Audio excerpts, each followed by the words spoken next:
Well, yeah, I mean, I have a lot. I mean, surprisingly, I have a lot of time where I just kind of focus down. I work with a very close group of people, and that affords me a lot of time because we all know each other so well. Whether it's on tour or in every other side of things, it just gives me the kind of the confidence that things are being dealt with in the right way, and it affords me, I don't know if that makes sense, but it affords me a lot of time to myself. And a lot of kind of, even when we're very busy, it's often a very focused and quiet attitude. So it's alright. I mean, this is as noisy as it gets, really. And I don't go out too much. I go out sometimes. I don't really like going out. And when I do, it's cool. I'll probably be going out after the show tomorrow, though. One last question. Mika, how did fame change your life? How did fame change my life? It polarized things. You know, I get asked this question quite a lot. And I never really knew how to answer it, because you sit there and you're like, how did fame change your life? And you're like, oh well, okay, I can pay the bills a little bit more easily now than before, and things like that. But I think the biggest difference is it polarized things. It made things a lot clearer. Like, people seem to like you or they don't like you, and there's nothing really in between. And it gives you a lot of choices, and I think that's the most fun that I've had with gaining fame and notoriety, is that a lot of doors have become a lot more easy to open. And that's something that I really appreciate, because let's say you're sitting somewhere and you have a dream of making something come to life. You can actually make it happen, and you can call up people yourself and get that to happen. So it's quite, you know, it's good. It's like having a little magic key. And I'm making the most use of it as I possibly can. So I'm having a good time. Of course, we work hard, but it's brilliant. I'm very lucky. I can't complain. Go ahead. Hi, it's Naomi Sargent from Time Out Beirut. I just want to know, there's a lot of up-and-coming Lebanese artists. What advice would you give to them if they want to get into music and branch out? Well, firstly, the internet. And then I know that sounds a bit basic, but it is. It's kind of the key to it all. I broke through the internet.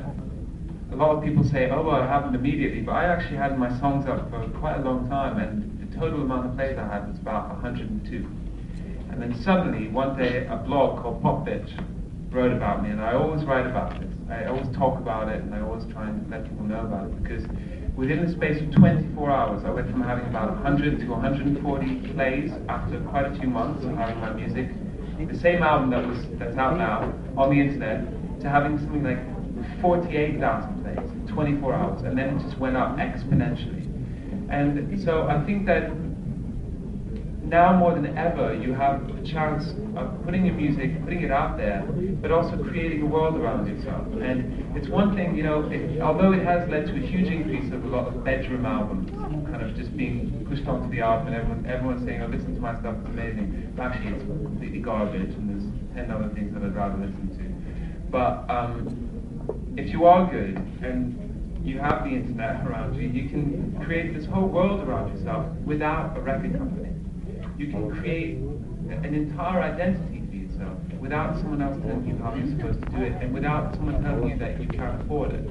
And that is one of the most empowering things that I think has ever happened. Now you can record music more affordably, and you can market yourself and have a lot more fun, you know, and in very early stages of the process.